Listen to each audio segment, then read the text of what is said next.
Updates చూద్దాం. రంగారెడ్డి జిల్లా రాజేంద్రనగర్ పరిధి మైలార్దేవపల్లిలో వ్యక్తి హల్చల్ చేశాడు. కేసు విషయంలో పోలీస్ స్టేషన్ కు వెళ్లిన ఓ గుర్తు తెలియని వ్యక్తి తనకు అన్యాయం జరిగిందని ఆరోపిస్తే స్టేషన్ ముందున్న హైటెన్షన్ పవర్ పోల్ ఎక్కాడు. పోలీసులు డౌన్ డౌన్, పోలీసుల జులుం నశించాలి అంటూ నినాదాలు చేస్తున్నాడు. ఇది గమనించిన పోలీసులు డిఆర్ఎఫ్ సిబ్బంది, ఫైర్ సిబ్బందికి సమాచారం ఇచ్చారు. వెంటనే పవర్ ఆఫ్ చేసి రెస్క్యూ చేస్తున్నారు. పోలీసులు ఎంత ప్రయత్నించినా నచ్చ చెప్పినా దిగడం లేదు. తనకు పోలీసులు అన్యాయం చేస్తున్నారని ఆందోళన వ్యక్తం చేశాడు. వ్యక్తి ఎవరో, ఎందుకు అలా చేస్తున్నాడనేది ఇంకా తెలియాల్సి ఉంది.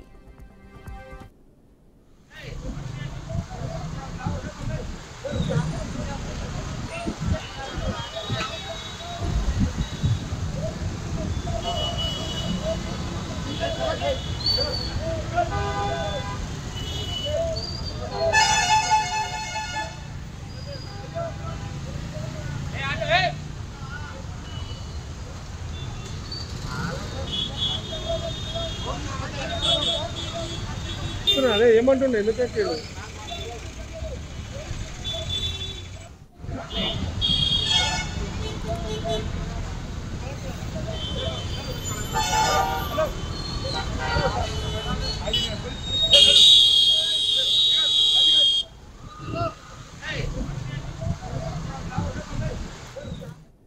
రంగారెడ్డి జిల్లా రాజేంద్రనగర్ పరిధి మైలార్దేవపల్లిలో ఓ వ్యక్తి హల్చల్ చేశాడు. కేసు విషయంలో పోలీస్ స్టేషన్ కు వెళ్లిన ఓ గుర్తు తెలియని వ్యక్తి తనకు అన్యాయం జరిగిందని ఆరోపిస్తూ స్టేషన్ ముందున్న హైటెన్షన్ పవర్ పోల్ ఎక్కాడు. పోలీసులు డౌన్ డౌన్, పోలీసుల జులుం నశించాలి అంటూ నినాదాలు చేస్తున్నారు. ఇది గమనించిన పోలీసులు డిఆర్ఎఫ్ సిబ్బంది, ఫైర్ సిబ్బందికి సమాచారం ఇచ్చారు. వెంటనే పవర్ ఆఫ్ చేసి రెస్క్యూ చేస్తున్నారు. పోలీసులు ఎంత నచ్చ చెప్పినా క్రిందకు దిగి రావడం లేదు. తనకు పోలీసులు అన్యాయం చేస్తున్నారని ఆందోళన వ్యక్తం చేస్తున్నాడు. వ్యక్తి ఎవరో, ఎందుకు అలా చేస్తున్నాడు అనేది ఆ వివరాలు ఇంకా తెలియాల్సి ఉంది.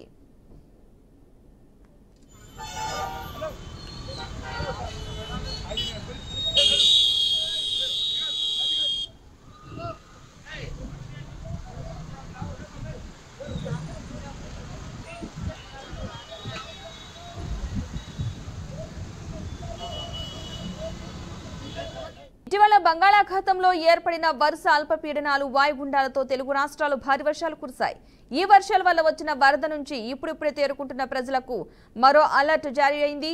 శనివారం రాత్రి నుంచి తెలంగాణ రాష్ట్రం మొత్తాన్ని క్యూములోనింబస్ మేఘాలు కమ్మేశాయి. దీంతో ఆదివారం తెల్లవారుజాము నుంచే వాతావరణం చల్లగా మారిపోయింది. దీనికి తోడు కర్ణాటక మీదుగా ఉపరితల ఆవర్తనం ఏర్పడడంతో పలు వికారాబాద్ జిల్లాల్లో మోస్తారు నుంచి భారీ వర్షాలు కురుస్తున్నాయి. దీంతో అలర్ట్ అయిన అధికారులు 7 జిల్లాలకు ఆరెంజ్ అలర్ట్ జారీ చేశారు.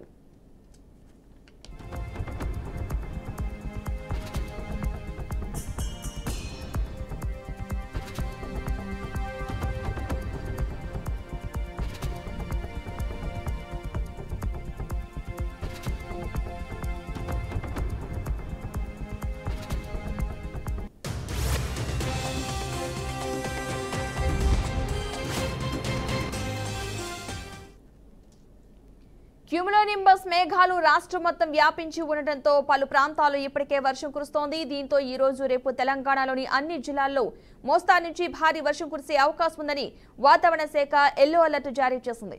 ఇదిలా ఉంటే ఈ రోజు ఉదయం హైదరాబాద్ నగరంలో భారీ వర్షం కురిసింది. ఉన్నట్టుండి కురిసిన భారీ వర్షం కారణంగా నగరంలోని లోతట్టు ప్రాంతాలు జలమయమయ్యాయి. దీంతో అప్రమత్తమైన అధికారులు జీహెచ్ఎంసీ, హైడ్రా, డిఆర్ఎఫ్ బృందాలను రంగంలోకి దింపాయి.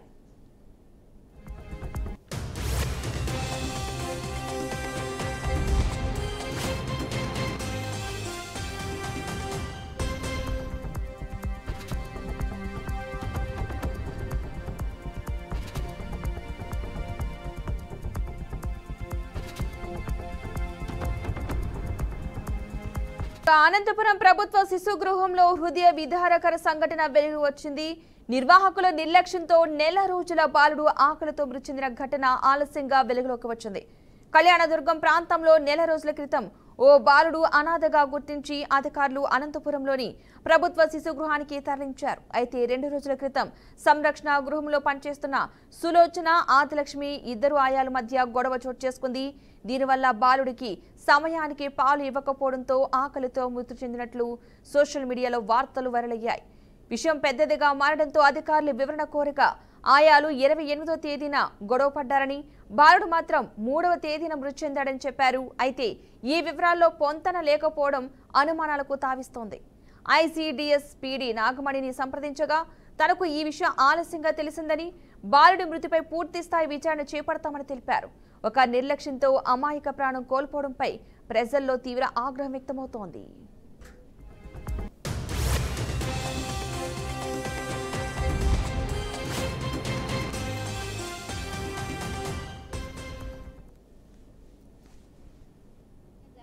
బాబు కండిషన్ కూడా ఇట్లా ఇదిగా ఉంది అనేసి వీళ్ళు ఫోన్ చేసి చెప్పినారు.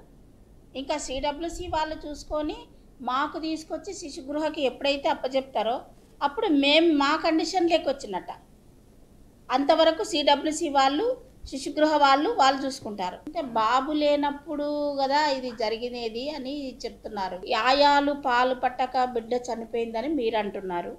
ఇప్పుడు దీని గురించి నేను శిశుగృహలో కూడా ఎంక్వైరీ చేస్తాను. ఇట్లా జరిగింది, బాబు కండిషన్ కూడా ఇట్లా ఇదిగా ఉంది అనేసి వీళ్ళు ఫోన్ చేసి చెప్పినారు. ఇంకా సిడబ్ల్యూసి వాళ్ళు చూసుకొని మాకు తీసుకొచ్చి శిశుగృహకి ఎప్పుడైతే అప్పచెప్తారో అప్పుడు మా కండిషన్ లేకొచ్చినట్ట. అంతవరకు సిడబ్ల్యూసి వాళ్ళు శిశుగృహ వాళ్ళు చూసుకుంటారు. అంటే బాబు లేనప్పుడు కదా ఇది జరిగినది అని చెప్తున్నారు. ఆయాలు పాలు పట్టక బిడ్డ చనిపోయిందని మీరు అంటున్నారు. ఇప్పుడు దీని గురించి నేను శిశుగృహలో కూడా ఆయాలు గొడవ పడింది ఆదివారం రోజు సాయంత్రం 6:30 గంటల టైంలో, షిఫ్ట్ వెళ్ళేటప్పుడు 4 ఆయాలు ఉంటారు. ఒకవేళ మీరు అలాగే మీరు ఎగ్జాంపుల్ కావాలి అంటే ఒక షిఫ్ట్లో ఉన్న ఆయాలు మాత్రమే గొడవ పడినప్పుడు నేను ఉన్నాను ఆ టైంలో అని అంటే అప్పటికి 2 ఉండాలి ఆయాలు. ఇక్కడ 4 ఉన్నారు. 4 ఆయాలు అంటే డే డ్యూటీ వాళ్ళు వెళ్ళే సమయము, నైట్ డ్యూటీ వాళ్ళు లోపలికి ఎంటర్ అయ్యే సమయం. శిశుగృహంలో చనిపోలేదు, మార్గ మధ్యంలో చనిపోయినారు. డాక్టర్స్ సర్టిఫై చేసిన దాంట్లో చెక్ చేసినప్పుడు హార్ట్ ఫంక్షన్లో లేదు అని చెప్పి రాశారు. ఇదే అంశానికి సంబంధించిన పూర్తి సమాచారాన్ని మా ప్రతినిధి ప్రకాష్ అందిస్తారు. ప్రకాష్, చెప్పండి, అసలు ఏం జరిగింది అక్కడ? అనంతపురం జిల్లా ప్రభుత్వ శిశు గృహంలో జరిగిన ఘటన తీవ్ర ఆవేదన కలిగిస్తుంది పద్మ. అయితే నిర్వాహకుల నిర్లక్ష్యం వల్లనే 4 రోజులు పసివాడు మృతి చెందాడనే విషయం అయితే ఆలస్యంగా వెలుగులోకి వచ్చింది. మనం చూసుకున్నట్టయితే కళ్యాణదుర్గం ప్రాంతంలో నెల రోజుల క్రితం అనాథగా ఉన్న ఒక చిన్న బాలుడిని అనంతపురంలోని ప్రభుత్వ శిశు గృహానికి అధికారులు తీసుకొచ్చిన పరిస్థితి ఉంది పద్మ. ఆ బిడ్డను అక్కడ సంరక్షణలో ఉంచిన పరిస్థితి ఉంది. కానీ 2 రోజుల క్రితం అక్కడ పనిచేస్తున్న 2 ఆయాలు ఎవరైతే సులోచన తర్వాత ఆదిలక్ష్మి ఉన్నారో వారిద్దరి మధ్య ఒక చిన్న గొడవ జరగడం అయితే జరిగిందంట. ఆ గొడవ సమయంలో బాలుడికి పాలు ఇవ్వకపోవడం వల్ల ఆ బిడ్డకు ఆకలితో మృతి చెందాడనే వార్తలు అయితే మనకు బయటకు వస్తున్నాయి. అయితే ఈ విషయం బయటకు రావడంతో అధికారులు వెంటనే వివరణ ఇవ్వాల్సి వచ్చిన పరిస్థితి ఉంది. అయితే వారు చెప్పిన వివరాలు మాత్రం పూర్తిగా పొంతం లేకుండా ఉన్న పరిస్థితి ఉంది. గొడవ 28వ తేదీన జరిగింది, కానీ బాలుడు మాత్రం 3వ తేదీన మృతి చెందాడు అంటూ పొంతం లేని సమాధానం అయితే చెప్తూ వస్తున్నారు. అయితే ఐసీడీఎస్ పీడీ ఎవరైతే నాగమణి ఉన్నారో ఈ ఘటనపై స్పందించగా నాకు ఈ విషయం ఇప్పుడే తెలిసిందంటూ బాలుడి మృతిపై వెంటనే విచారణ చేపడతామంటూ ఆయన తెలిపిన పరిస్థితి. మొత్తం మీద పద్మ మనం చూసుకున్నట్టయితే 1 నెల వయసు ఉన్న పసి వాడు ఎవరైతే మృతి చెందడం, ప్రభుత్వ సంరక్షణలో జరగడం ప్రజల్లో ఆగ్రహాన్ని అయితే రేపుతున్న పరిస్థితి ఉంది. అయితే ప్రకాష్, నిజంగానే ఆ బాలుడికి హెల్త్ ఇష్యూ ఉందా? ఆరోగ్య శాఖకి ఈ విషయం తెలిసిందా? అంటే అక్కడ డాక్టర్స్ కి ఆ బాబుని చూపించడం జరిగింది అప్పట్లో? అయితే మొత్తం మీద చూసుకున్నట్టయితే పద్మ, ఇప్పుడు బాలుని విషయం ఇది హెల్త్ ఇష్యూ వల్ల చనిపోయాడా లేదంటే ఆకలి సమయంలో తీవ్రమైన ఆకలి సమయంలో ఆయాలు స్పందించకపోవడం వల్ల చనిపోయాడా అనేది ఇంకా విచారణలో తేలాల్సింది పద్మ. అంటే ఇప్పుడు అక్కడ పనిచేసే ఆయాలు ఏం చెప్తున్నారు నిజంగానంటే? ఇంకా తోటి చాలా మంది బాలురు అక్కడ ఉంటారు కాబట్టి మిగిలిన పిల్లల నుంచి ఏమైనా రెస్పాన్స్ వస్తుందా? అంటే ఫుడ్ ఆ టైంలో నిజంగానే వాళ్ళకి పెట్టకపోవడం నిజమే అన్న దానికి ఏమైనా క్లారిటీ ఉందా? అంటే మనకున్న సమాచారం మేరకు దాదాపుగా ఇద్దరు గొడవ పడిన సమయంలోనే దాదాపుగా చిన్న పిల్లాడు ఎవరైతే పసివాడిని పట్టించుకోవడం వల్లనే ఆకలి కేకల వల్లనే మృతి చెందిన సమాచారం ఏందే ఉంది. Right, thank you Prakash.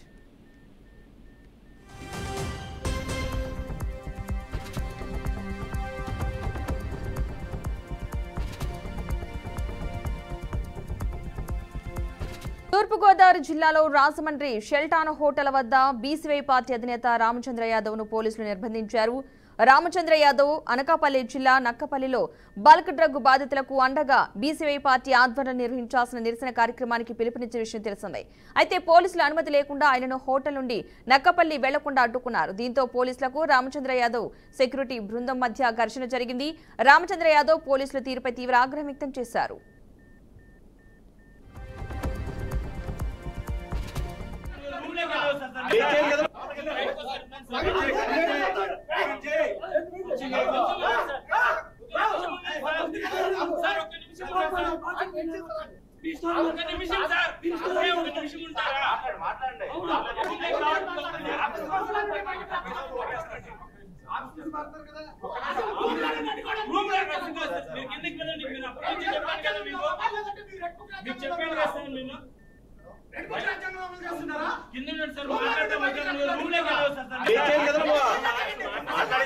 Notice తీసుకున్నారు కదా మాట్లాడాలి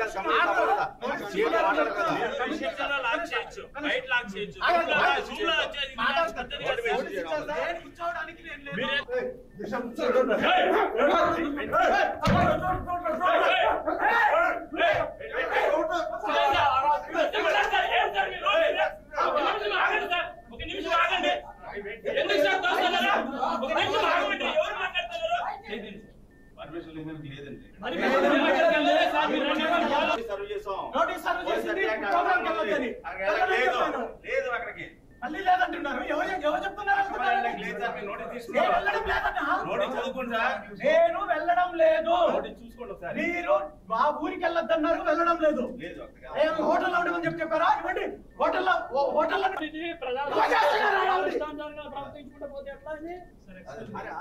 రండి, నాతో పాటు రండి. నేను నాతో పాటు రండి. టెంపుల్కి నాతో పాటు రండి. మీరు ఆ విలేజ్కి వెళ్ళొద్దన్నారు, వెళ్ళండి. అంతవరకే మీరు వచ్చి ఇష్యూ చేయండి.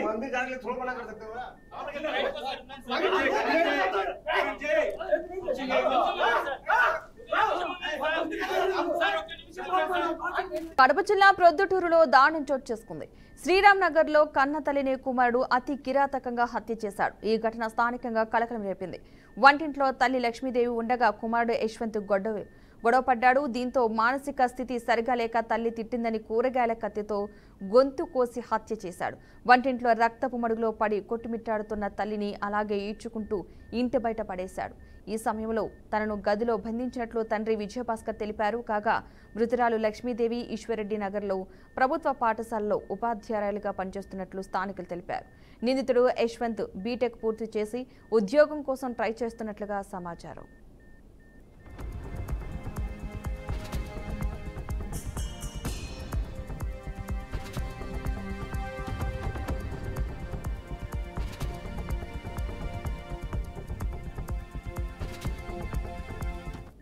అమ్మతో మాట్లాడాడేమో ఏమైందో లోపల గుడ్డలు దొరుకుంటే పడేసినాడు.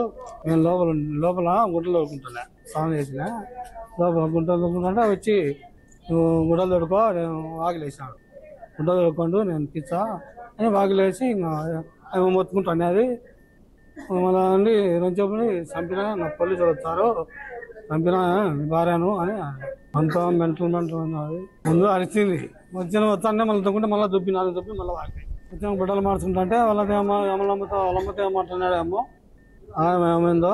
పశ్చిమ బెంగాల్లోని డార్జిలింగ్ జిల్లాను భారీ వర్షాలు అతలాకుతలం చేస్తున్నాయి. కుండపోత వానల కారణంగా మిరిక్ ప్రాంతంలో కొండ చర్యలు విరిగిపడడంతో 6 ప్రాణాలు కోల్పోయారు.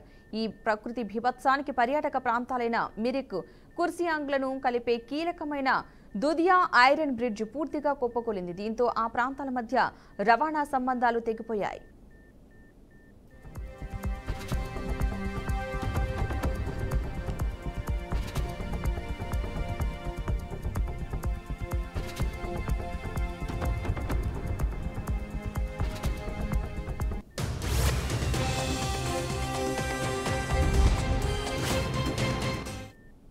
కుర్సియాంగ్ సమీపంలోని జాతీయ రహదారి 110పై ఉన్న హుస్సేన్ ఖోలా వద్ద కూడా కొండ చర్యలు విరిగిపడినట్లు అధికారులు తెలిపారు. ఈ ఘటనల కారణంగా పలు గ్రామాలకు వెళ్లే మార్గాలతో పాటు జాతీయ రహదారులు కూడా బురదతో నిండిపోయి రాకపోకలకు తీవ్ర అంతరాయం ఏర్పడింది.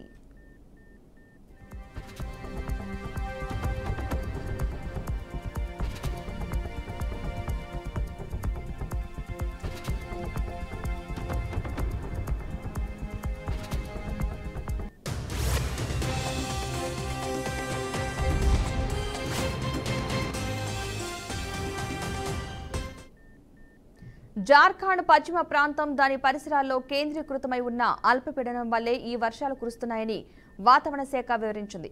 ఈ అల్పపీడనం క్రమంగా బలహీనపడి బీహార్ వైపు కదులుతుందని అంచనా వేసింది. దక్షిణ బెంగాల్లోని ముర్షిదాబాద్, బీర్భూమ్, నాడియా జిల్లాల్లో కూడా సోమవారం వరకు భారీ వర్షాలు పడతాయని ఐఎండీ తెలిపింది. గత 24 గంటల్లో రాష్ట్రంలోని పలు ప్రాంతాల్లో ఓ మోస్తారు నుంచి భారీ వర్షాలు నమోదయ్యాయని, అత్యధికంగా బంకురాలో 65.8 మిల్లీమీటర్ల వర్షపాతం నమోదైందని అధికారులు వెల్లడించారు.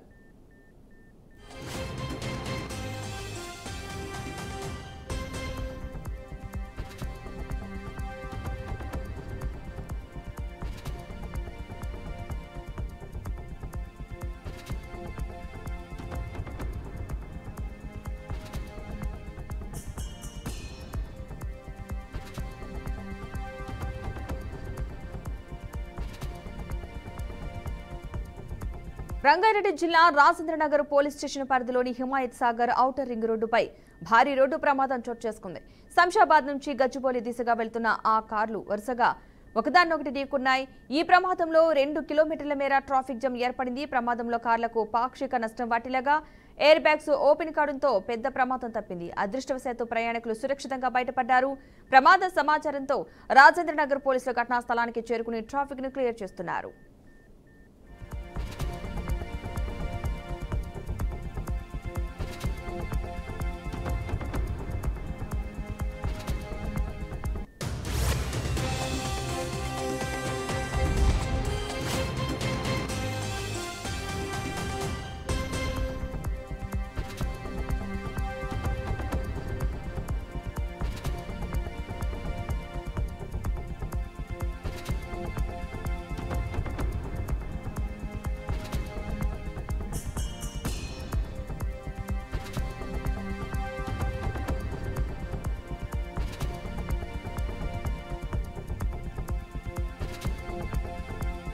రాష్ట్రంలో వేర్వేరు ప్రాంతాల్లో జరిగిన 2 విచారకర ఘటనలపై ముఖ్యమంత్రి చంద్రబాబు స్పందించారు.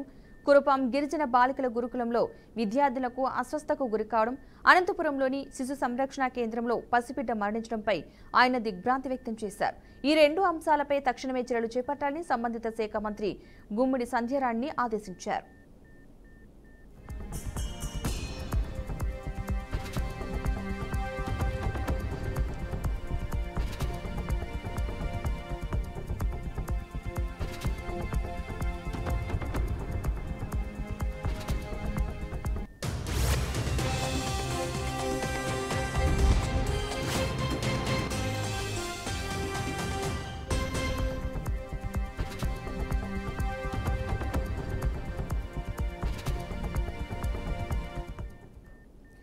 రాష్ట్రంలో వేర్వేరు ప్రాంతాల్లో జరిగిన 2 విచారకర ఘటనలపై ముఖ్యమంత్రి చంద్రబాబు స్పందించారు.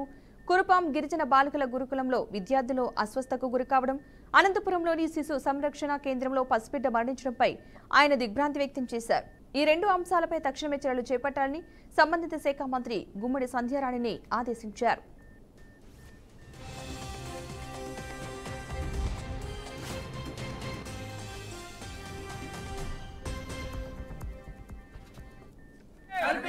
కల్పించాలి పాఠశాలలో మంచినీరు మరుగుదొడ్లు మౌలిక సదుపాయాలు ఏర్పాటు చేయాలి. మంత్రి గారు మీ మొదటి సంతకం ఏమైంది? మంత్రి గారు మొదటి సంతకం ఏమైంది? కల్పించాలి పాఠశాలలో మంచినీరు మరుగుదొడ్లు మౌలిక సదుపాయాలు ఏర్పాటు చేయాలి. మంత్రి గారు మీ మొదటి సంతకం ఏమైంది? మంత్రి గారు మొదటి సంతకం ఏమైంది?